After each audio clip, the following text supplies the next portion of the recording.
Hello dear friends, welcome to my YouTube channel. आपका हमारे YouTube channel पर बहुत बहुत स्वागत है। सो दोस्तों, जैसा कि हमने प्रीवियस वीडियो के अंदर यहाँ पे डिस्कस किया था कि आपके राजस्थान गवर्नमेंट के अंदर जितने भी वैकेंसीज यहाँ पे आने वाली हैं उन सभी के अंदर जो भी आपके जनरल साइंस के टॉपिक्स हैं उसके लिए मैं आपको फ्री यहाँ पे साइंस का कोर्स करवाने वाला हूँ। आप सभी का उस वीडियो के अंदर काफ़ी अच्छा रिस्पॉन्स था, सभी ने उस वीडियो को काफ़ी ज़्यादा यहाँ पे पसंद किया। यही रिस्पॉन्स मैं आप सभी से आगे भी यहाँ पे उम्मीद करता हूँ। हम यहाँ पे पूरा सिलेबस कंप्लीट करेंगे, डिटेल में सारे टॉपिक्स को पढ़ेंगे, बेसिक से लेकर के एडवांस तक हम सारी चीज़ें यहाँ पे डिटेल में पढ़ेंगे ताकि कोई भी क्वेश्चन आपके सिलेबस से बाहर नहीं जाए, आपके एग्जाम से बाहर कोई भी क्वेश्चन यहाँ पे नहीं जाए। स्टार्टिंग में मैं यहाँ पे फिजिक्स वाला पार्ट स्टार्ट कर रहा हूँ क्योंकि आपके यहाँ पे फिजिक्स के दो चैप्टर काफ़ी ज़्यादा इंपॉर्टेंट है, एक तो विद्युत वाला और एक प्रकाश वाला। दोनों ही यहाँ पे काफ़ी ज़्यादा पूछे जाते हैं एग्जाम के अंदर, दोनों से ही यहाँ पे काफ़ी ज़्यादा सवाल पूछे जाते हैं एग्जाम के अंदर। और आपका जो आने वाला एग्जाम है एलडीसी का, उसके अंदर ये दोनों ही फिजिक्स के टॉपिक इंक्लूड है, तो इनको ही अपन स्टार्टिंग में यहाँ पे कवर करने वाले हैं। आपको क्या करना है, आपको सिर्फ चैनल को सब्सक्राइब करना है, लाइक करना है, शेयर करना है, ये तीन ही काम आप सभी को करने हैं। और आपको रेगुलरली क्लासेस यहाँ पे मिलती रहेंगी, पीडीएफ आपको मिल जाएगी, नोट्स आप जैसे डाउनलोड करके आसानी से चीज़ों को पढ़ पाएंगे। आपको टेंशन लेने की बिल्कुल ज़रूरत नहीं है, आपको सिर्फ क्लास को पूरा यहाँ पे देखना है ताकि चीज़ें आपको आसानी से यहाँ पे समझ में आ जाए। उसके बाद आप नोट्स डाउनलोड कर लीजिए, फिर डिटेल में आप इसको बाद में आराम से पढ़ पाएंगे। लेकिन आपको क्लासेस पूरी देखनी है ताकि आपको चीज़ें एक एक यहाँ पे समझ में आए, बेसिक से लेकर के एडवांस तक मैं सारी चीज़ें इसी के अंदर यहाँ पे कवर कराने वाला हूँ। तो ज़्यादा देर अपन नहीं करते हैं, हमारा जो टॉपिक है उसको स्टार्ट करते हैं विद्युत। और विद्युत के अंदर में सबसे पहले यहाँ पे जो आज चीज़ पढ़नी है वो है हमें आवेश के बारे में पढ़ना होगा। आवेश, जिसको इंग्लिश में हम बोलते हैं चार्ज। देखिए, मैं यहाँ पे लिख हिंदी में रहा हूँ लेकिन मैं अपन बायलिंगुअल चलेंगे, है ना। मैं यहाँ पे चीज़ों को इंग्लिश के अंदर भी आपको ट्रांसलेट कर दूंगा और इंग्लिश की चीज़ें भी मैं यहाँ पे मेंशन करता हुआ चलूंगा। तो जो हिंदी इंग्लिश दोनों मीडियम वाले हैं, दोनों को टेंशन लेने की जरूरत नहीं है, ठीक है। आप दोनों इसको आसानी से समझ पाएंगे। हिंदी में मैं लिख दूंगा, इंग्लिश में मैं ट्रांसलेट कर दूंगा। कई बार हम इंग्लिश में लिख लेंगे, हिंदी में अपन यहाँ पे ट्रांसलेट कर लेंगे, तो आपको दिक्कत नहीं आएगी। अपन मिक्स यहाँ पे चल लेंगे ताकि दोनों ही मीडियम के जो स्टूडेंट्स हैं वो उसको आसानी से समझ पाए। तो सबसे पहले अपन चार्ज के बारे में समझते हैं कि चार्ज यहाँ पे क्या होता है। तो देखिए दोस्तों, चार्ज हमारे पास क्या होगा, चार्ज हमारे पास किसी भी पदार्थ की क्या है, वो उसकी प्रॉपर्टी है, किसी भी ऑब्जेक्ट की ऐसी प्रॉपर्टी है जिसके द्वारा वो क्या करता है, किसी भी दूसरे ऑब्जेक्ट को या तो वो क्या करेगा, आकर्षित करेगा या प्रतिकर्षित करेगा। यदि इसी चीज़ को मैं इंग्लिश में आपको बताऊं तो क्या होगा, किसी भी ऑब्जेक्ट की वो प्रॉपर्टी जिसके द्वारा वो किसी दूसरे ऑब्जेक्ट को या तो रिपेल करेगा या वो अट्रैक्ट करेगा, ठीक है ना। तो ये क्या है, पदार्थ की एक तरह से प्रकृति है जिसके द्वारा वो क्या करता है, किसी भी ऑब्जेक्ट को या तो आकर्षित करता है या प्रतिकर्षित करता है। तो ये जो प्रॉपर्टी है, ये जो प्रकृति है पदार्थ की, इसी को अपन क्या बोलते हैं, आवेश अपन यहाँ पे बोलते हैं। तो इसको अपन एक बार इसकी परिभाषा लिख लेते हैं, ठीक है ना। चलिए देखिए, यह पदार्थ की वह मूलभूत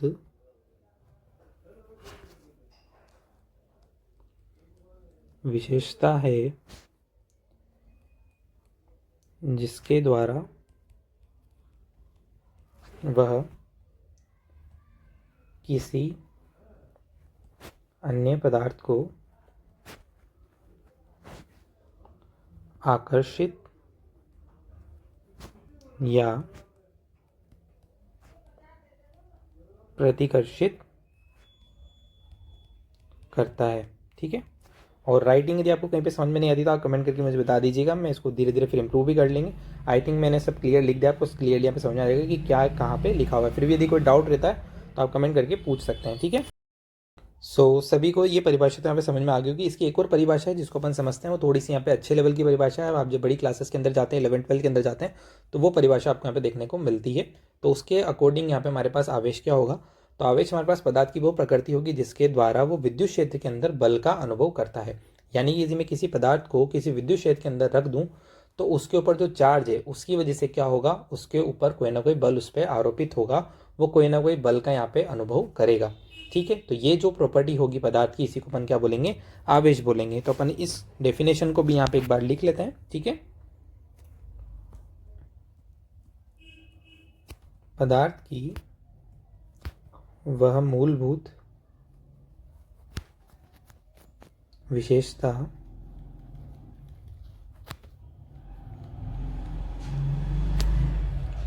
जिसके द्वारा वह विद्युत क्षेत्र में कोई बल अनुभव करता है, ठीक है। चलिए, तो आई थिंक आप सभी लोगों ने यहाँ पे, अगर 11th-12th के अंदर आपके फिजिक्स सब्जेक्ट रहा है तो आपने यहाँ पे आवेश को थोड़ा और ज़्यादा यहाँ पे पढ़ा होगा। अगर आपने नहीं पढ़ा है तो फिर मैं आपको बता देता हूँ कैसे यहाँ पे बल लगता है, ठीक है।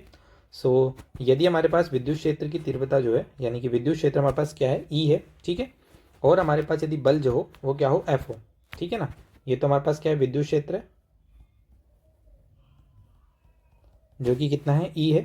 अगर मैं बात करूँ बल यदि हमारे पास क्या हो, एफ हो, तो हमारे पास जो इनके अंदर रिलेशन होगा, आवेश यदि हमारे पास क्या हो, आवेश को हम जनरली क्यू से डिनोट करते हैं, ठीक है।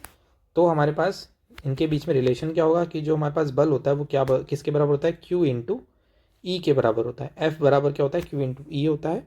और यदि मैं यहाँ से आवेश का मान निकालूँ तो आवेश हमारे पास क्या हो जाएगा, एफ अपॉन ई यहाँ पे हो जाएगा, ठीक है ना। आवेश का मान क्या हो जाएगा हमारे पास, एफ अपॉन ई यहाँ पे हो जाता है। तो ये बात आपको यहाँ पे ध्यान रखनी है, ठीक है। चलिए, सो आई थिंक सभी को दो परिभाषाएं यहाँ तक समझ में आ गई होगी, ठीक है। चलिए अब हम आगे देखते हैं। यहाँ पे नेक्स्ट हम यहाँ पे बात करते हैं कि आवेश का मात्रक यहाँ पे क्या होगा, ठीक है ना। चलिए नेक्स्ट हम देखते हैं आवेश का मात्रक।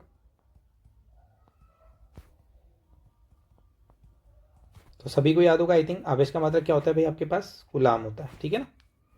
आवेश के मात्रक की मैं बात करूँ तो आवेश का मात्रक क्या होता है, आप सभी के पास कूलाम होता है। कूलाम को अपन सी से यहाँ पे डिनोट करते हैं, ठीक है ना, कैपिटल सी से अपन कूलाम को यहाँ पे डिनोट करते हैं, ठीक है। चलिए और हमारे पास यदि मैं बात करूँ आवेश की, तो आवेश की हमारे पास जो सबसे छोटी बेसिक यूनिट होती है, किसी भी पदार्थ के ऊपर जो आवेश होता है वो हमारे पास किसका गुणज होता है, एन का गुणज होता है, ठीक है ना। तो एक बार हम इस चीज़ को और देख लेते हैं। तो हम यहाँ पे देखें आवेश को हम किस प्रकार परिभाषित करते हैं। तो देखिए आवेश हमारे पास क्या होता है, किसी भी पदार्थ के ऊपर आवेश हमारे पास दो प्रकार का हो सकता है, या तो हमारे पास पॉजिटिव चार्ज हो सकता है या हमारे पास क्या हो सकता है, नेगेटिव चार्ज हो सकता है, ठीक है ना। तो हम जो बेसिक चार्ज यहाँ पे लेके चलते हैं, या तो हमारे पास किसी के ऊपर चार्ज प्लस ई होगा या फिर किसी भी ऑब्जेक्ट के ऊपर चार्ज माइनस का ई होगा, ठीक है। अब यहाँ पे ई क्या है, ई हमारे पास क्या हो जाएगा, चार्ज हो जाएगा, ठीक है ना। ई का मान कितना होता है दोस्तों, 1.6 इंटू 10⁻⁻19 कूलम, ठीक है ना। इसको आप एक प्रोटॉन का चार्ज भी बोल सकते हो या फिर एक इलेक्ट्रॉन का चार्ज भी बोल सकते हो। इलेक्ट्रॉन पे बस यहाँ पे माइनस का साइन आ जाता है, तो ये हमारे पास एक प्रोटॉन का चार्ज हो जाता है। E is equal to 1.6 10⁻⁻19 coulomb, ये सबसे बेसिक चार्ज है। इसके बाद किसी भी ऑब्जेक्ट के ऊपर जो भी चार्ज होगा वो इसका ही यहाँ पे क्या होगा, गुणज होगा, ठीक है ना। हम चार्ज को परिभाषित भी करते हैं, तो हम कैसे लिखते हैं, हमारा जो चार्ज होता है वो क्या होता है, किसी भी वस्तु के ऊपर हमारा जो चार्ज होगा, ठीक है ना, वो कैसे होगा,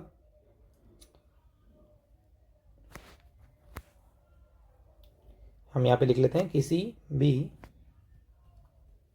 वस्तु पर जो चार्ज होता है वो क्या होता है हमारे पास, Q बराबर प्लस माइनस एन इंटू ई के रूप में हमारे पास होता है, ठीक है ना। किसके बराबर में होता है, Q बराबर प्लस माइनस एन इंटू ई के बराबर होता है, जहाँ पे हमारे पास n क्या होता है, n हमारे पास होता है इंटीजर, ठीक है। n क्या है हमारे पास, पूर्णांक है, ठीक है ना भाई।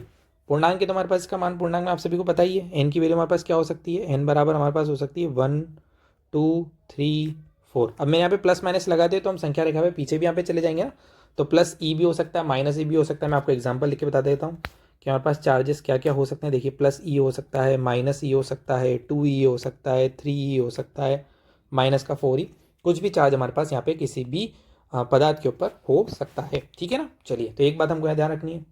दूसरी बात हम क्या करते हैं, हमें चार्ज की कुछ प्रॉपर्टीज़ यहाँ पे ध्यान होनी चाहिए, ठीक है ना। हमें यहाँ पे चार्ज की क्या होनी चाहिए, कुछ प्रॉपर्टीज़ ध्यान होनी चाहिए। उससे पहले अपन यहाँ पे एक चीज़ और देख लेते हैं कि ये हमारे पास हमने जो यहाँ पे चार्ज की यूनिट पढ़ी है, इसको अपन यहाँ पे कैसे कन्वर्ट कर सकते हैं और दूसरी यूनिटें हमको क्या क्या देखने को यहाँ पे मिल सकती है चार्ज की, एक बार वो देख लेते हैं अपन यहाँ पे, ठीक है ना। तो कुछ अन्य मात्रक भी आपको यहाँ पे देखने को मिल सकते हैं, वो भी हम देख लेते हैं। हमने ये जो मात्रक पढ़ा था, पहला वाला जो मात्रक हमने पढ़ा है कूलाम, ये कौन सी यूनिट में है, एसआई यूनिट के अंदर है ना, जिसको अपन एमकेएस पद्धति भी बोलते हैं, सभी को याद होगा। तो ये एसआई यूनिट या फिर एमकेएस यूनिट के अंदर चार्ज था। अब इसके अगर मैं अन्य मात्रकों की बात करूं तो कुछ अन्य मात्रक आप ध्यान रख सकते हैं, जैसे कि मान लीजिए 1 मिली कुलाम कितना होगा, 10⁻³ कुलाम होगा। 1 माइक्रो कुलाम की यदि मैं बात करूं तो ये होगा 10⁻6 कुलाम होगा, ठीक है ना। अगर मैं बात करूं 1 नैनो कुलाम की तो ये कितना होगा, 10⁻9 कुलाम होगा।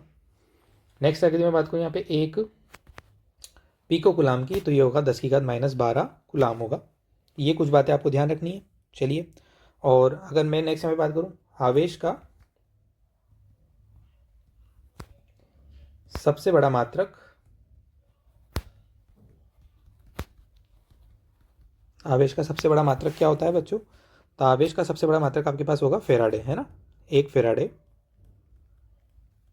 किसके बराबर होगा ये 96500 कूलाम, ठीक है ना, 96,500 कूलाम के बराबर होता है 1 फैराडे। तो ये आवेश का क्या है, सबसे बड़ा मात्रक है। यह सभी लोगों को ध्यान रखना है, कभी डायरेक्ट भी आपसे पूछ सकता है, ठीक है। चलिए, और अगर हम देखें आवेश का सबसे छोटा मात्रक,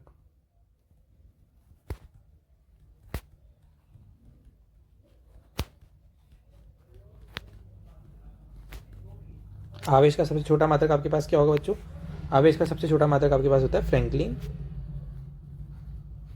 ठीक है ना, ये भी आपको ध्यान रखना है। आवेश का सबसे छोटा मात्रक क्या होता है, फ्रैंकलिन होता है, जिसको अपन FR से डिनोट कर सकते हैं, ठीक है ना, या फिर हम इसको बोलते हैं ESU, E.S.U। इसकी फुल फॉर्म क्या होती है हमारे पास, इलेक्ट्रोस्टैटिक यूनिट, ठीक है ना, इलेक्ट्रोस्टैटिक यूनिट हमारे पास होती है ESU, ठीक है, जिसको हम हिंदी में क्या बोलते हैं, स्थिर विद्युत इकाई, ये हम इसको बोलते हैं यहाँ पे, ठीक है। चलिए, और इसको भी रिलेशन हम देख लेते हैं कि इसमें रिलेशन हमारे पास क्या होगा। देखिए, हमारे पास 1 ESU जो होता है ये बराबर होता है 1/3 इंटू 10⁸ 9 कूलाम के। तो हम यहाँ से 1 कूलाम का मान भी निकाल सकते हैं। 1 कूलाम किसके बराबर हो जाएगा, 3 इंटू 10⁹ E.S.U के बराबर हो जाएगा। तो ये बात आप सभी लोगों को ध्यान रखनी है। तो आवेश के कुछ मात्रक थे जिनको अपन यहाँ पे देख लिया, पहले मैंने परिभाषा देख ली और हम इसके मात्रकों को यहाँ पे देख चुके हैं, ठीक है ना। चलिए, अब हम यहाँ पे बात करते हैं आवेश की। कुछ हमारे पास क्या होगी भाई, कुछ हम इसकी यहाँ पे विशेषताएं बोल सकते हैं, यहाँ पे इसकी कुछ प्रॉपर्टीज हम बोल सकते हैं ना, क्या क्या इसके अंदर यहाँ विशेषताएं हैं, कुछ बातें आपको जो चार्ज के बारे में यहाँ पे ध्यान रखनी है उनको अपन एक बार यहाँ पे देखते हैं, ठीक है ना। चलिए, तो आवेश के गुण हम समझते हैं यहाँ पे क्या होंगे, और इंग्लिश में अगर मैं बोलना चाहूँ तो properties of electric charge. Electric charge की हमारे पास क्या क्या प्रॉपर्टीज है इनको अपन समझते हैं एक बार, ठीक है। चलिए, तो देखिए इलेक्ट्रिक चार्ज की प्रॉपर्टीज की बात करें तो एक प्रॉपर्टी तो मैं आपको पहले ही बता चुका हूँ। देखिए, पहली प्रॉपर्टी तो हम पहले डिस्कस कर चुके हैं। कौन सी प्रॉपर्टी थी वो भाई, कि हमारे पास जो चार्ज होता है, ठीक है ना, एक तो मैं आपको डायरेक्ट बता चुका हूँ, क्यू जो होता है वो +-NE के फॉर्म में होता है, जहाँ पे हमारे पास n क्या होता है 1 2 3 एंड सोन होता है, ठीक है ना। चार्ज क्या होगा, n का यहाँ पे गुणज होता है, जहाँ पे n क्या हमारे पास पूर्णांक है, ये तो मैं बता ही चुका हूँ। दूसरा हम बात करते हैं, हम यदि बात करें यहाँ पे स्थिर चार्ज जो होता है, स्थिर आवेश जो होता है वो क्या करता है आपका, विद्युत क्षेत्र उत्पन्न करता है। ये बात ध्यान रखनी है हमको भाई, स्थिर आवेश क्या होता है, विद्युत क्षेत्र हमारे पास उत्पन्न करता है। तो देखिए क्या बात हमको ध्यान रखनी है कि स्थिर आवेश जो होता है वो तो हमारा विद्युत क्षेत्र यहाँ पे उत्पन्न करता है। और यदि मैं यहाँ पे बात करूँ गतिशील आवेश, यह आवेश गतिशील कौन सा है, जो कि यहाँ पे एक नियत वेलोसिटी से चल रहा हो, एक नियत वेग से चल रहा हो। तो जो गतिशील आवेश होगा वो यहाँ पे विद्युत क्षेत्र के साथ साथ, विद्युत क्षेत्र यानी कि इलेक्ट्रिक फील्ड के साथ साथ, विद्युत क्षेत्र के साथ साथ चुंबकीय क्षेत्र, जिसको हम क्या बोलेंगे, मैग्नेटिक फील्ड, है ना। विद्युत क्षेत्र के साथ साथ चुंबकीय क्षेत्र भी उत्पन्न करता है, ठीक है ना। ये बात आपको ध्यान रखनी है। एक बात आपको और क्या ध्यान रखनी है, त्वरित आवेश, त्वरित आवेश विद्युत चुंबकीय तरंगे उत्पन्न करता है। तो हमें यहाँ पे इसके 3 गुण ध्यान रखने हैं। पहली तो बात क्या हुई कि स्थिर आवेश हमारे पास विद्युत क्षेत्र उत्पन्न करता है, गतिशील आवेश विद्युत क्षेत्र के साथ साथ चुंबकीय क्षेत्र भी उत्पन्न करता है, और यदि मैं बात करूँ त्वरित आवेश की, तो त्वरित आवेश आपके पास विद्युत चुंबकीय तरंगे यहाँ पे उत्पन्न करता है। विद्युत चुंबकीय तरंगों को अपन इंग्लिश में क्या बोलते हैं भाई,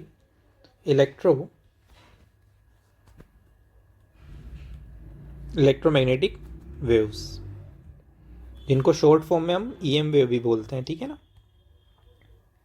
इनकी प्रॉपर्टीज हम साउंड वाले के अंदर भी पढ़ेंगे, वहाँ पे भी ये काम आएगा, और जब हम यहाँ पे प्रकाश वाला चैप्टर पढ़ेंगे वहाँ पे भी हमारे पास EM वेव काम में आएगी। सो आई थिंक यहाँ तक सभी को सारी चीज़ें समझ में आ गई होगी। अभी तक हमने क्या क्या यहाँ पे पढ़ लिया, आवेश की परिभाषा हमने पढ़ ली, आवेश के मात्रक हमने यहाँ पे देख लिए हैं। अब हम आप आवेश के गुण यहाँ पे पढ़ रहे हैं। तो 2 गुण मैं आपको बता चुका हूँ। एक तो हमने देखा है कि किसी भी पदार्थ के ऊपर आवेश जो होता है Q बराबर प्लस माइनस एन की फॉर्म में होता है, यानी कि एन का गुणज होता है, जहाँ पे एन बराबर क्या होता है 1 2 3 होता है। इसके बाद हमने देखा स्थिर आवेश विद्युत क्षेत्र उत्पन्न करता है, गतिशील आवेश विद्युत क्षेत्र के साथ साथ चुंबकीय क्षेत्र भी उत्पन्न करता है, त्वरित आवेश विद्युत चुंबकीय तरंगें यहाँ पे उत्पन्न करता है, जिनको हम इलेक्ट्रोमैग्नेटिक वेव यहाँ पे बोलते हैं। चलिए नेक्स्ट प्रॉपर्टी हम यहाँ पे देखते हैं। थर्ड प्रॉपर्टी की हम बात करें तो हम यहाँ पे देख चुके हैं कि भाई समान आवेश जो होंगे वो क्या करेंगे भाई, एक दूसरे को प्रतिकर्षित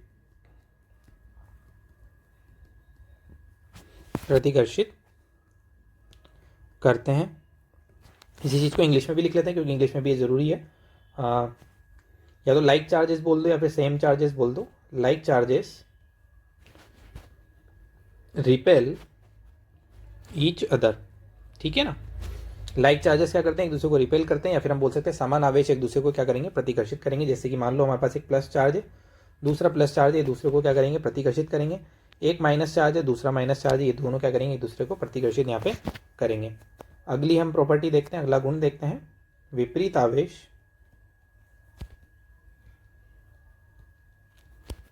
एक दूसरे को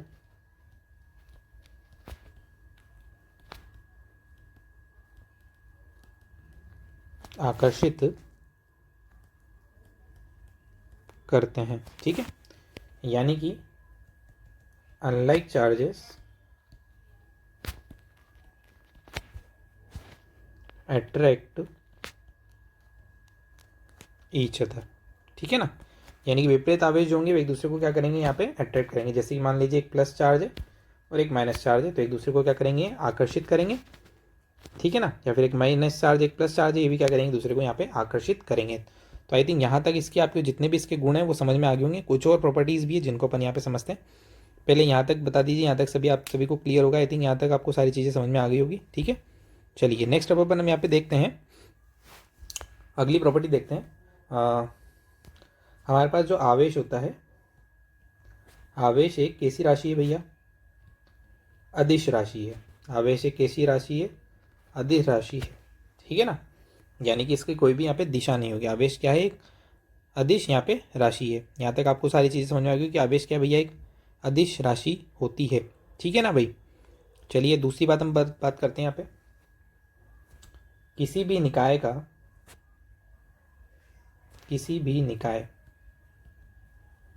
बोल सकते हैं, या फिर इंग्लिश में बोलेंगे तो हम सिस्टम। किसी भी सिस्टम का कुल आवेश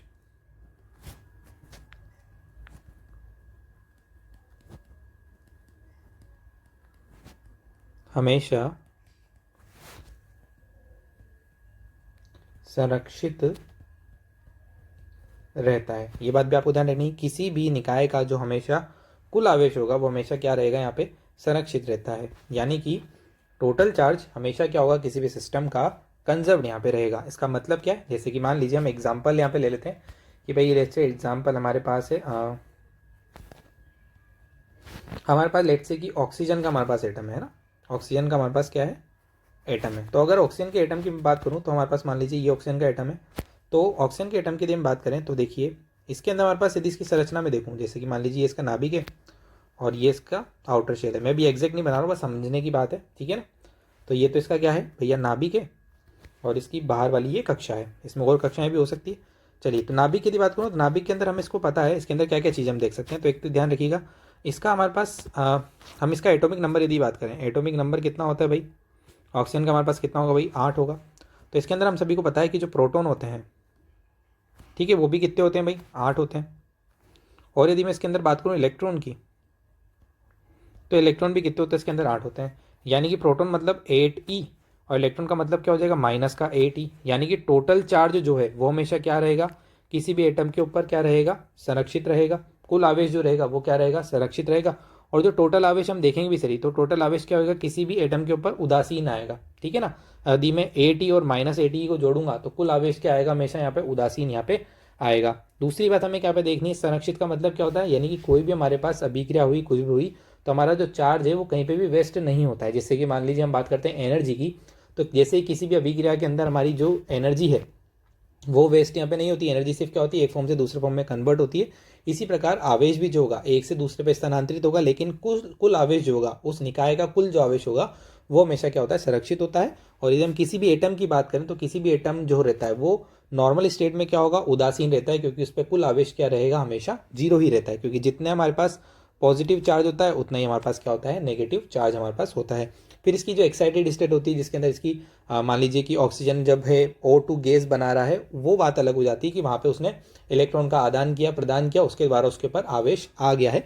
लेकिन अब मूल रूप से देखें तो जितना इसके ऊपर पॉजिटिव चार्ज होता है उतना ही इसके ऊपर नेगेटिव चार्ज होता है, इसलिए अपनी मूल अवस्था के अंदर क्या होगा, एक तरीके से उदासीन यहाँ पे रहता है। तो आई थिंक ये सभी प्रॉपर्टीज होगी आप सभी को चार्ज की यहाँ पे समझ में आ गई होगी। अभी चार्ज की कुछ और चीज़ें बाकी जो कि मैं आपको नेक्स्ट वीडियो के अंदर बताऊँ, क्योंकि ये वीडियो आई थिंक काफ़ी ज़्यादा लंबी हो रही है। आगे से हम कोशिश करेंगे थोड़ा सा हम इसको स्पीड से करें ताकि चीज़ें आपको समझ में भी आ जाए और टाइमली आपका सिलेबस भी कंप्लीट हो जाए। अब चार्ज की कुछ चीज़ें बाकी है जिसको हम नेक्स्ट क्लास के अंदर यहाँ पे कंप्लीट कर लेंगे। जैसे कि यहाँ पे चार्ज कैसे किया जाता है किसी भी ऑब्जेक्ट को, चार्ज यहाँ पे जैसे कि मान लीजिए फ्रिक्शन के द्वारा यानी कि घर्षण के द्वारा कैसे चार्ज होता है, किसी भी हम ऑब्जेक्ट को रगड़ते हैं तो चार्ज कैसे यहाँ पे ट्रांसफर होता है, वो सारी चीज़ें भी हमको यहाँ पे देखनी है। यानी कि चार्जिंग के मेथड हमको देखनी है कि आवेश हम किस प्रकार यहाँ पे कर सकते हैं, तो उसकी कुछ विधियाँ हमको यहाँ पे देखनी है। तो वो चीज़ हम पढ़ लेंगे, उसके बाद हम आगे बढ़ेंगे, विद्युत धारा को हम यहाँ पे पढ़ना स्टार्ट करेंगे। यदि आपको यहाँ तक वीडियो समझ में आई है तो प्लीज़ वीडियो को लाइक जरूर कीजिएगा, चैनल पर हैं तो प्लीज़ सब्सक्राइब जरूर कर लीजिए। और आपको कंटेंट कैसा लगा कमेंट करके मुझे ज़रूर बताइए। आपके कमेंट से मुझे पता लगेगा कि कैसा मैं पढ़ा रहा हूँ। यदि कोई गलती रहती है तो भी आप मुझे कमेंट करके बता सकते हैं, हम उसको डिस्कस आसानी से कर लेंगे। कोई डाउट रहता है तो भी आप कमेंट करके मुझे यहाँ पे बता सकते हैं। Thanks for watching, please like से सब्सक्राइब माई यूट्यूब चैनल।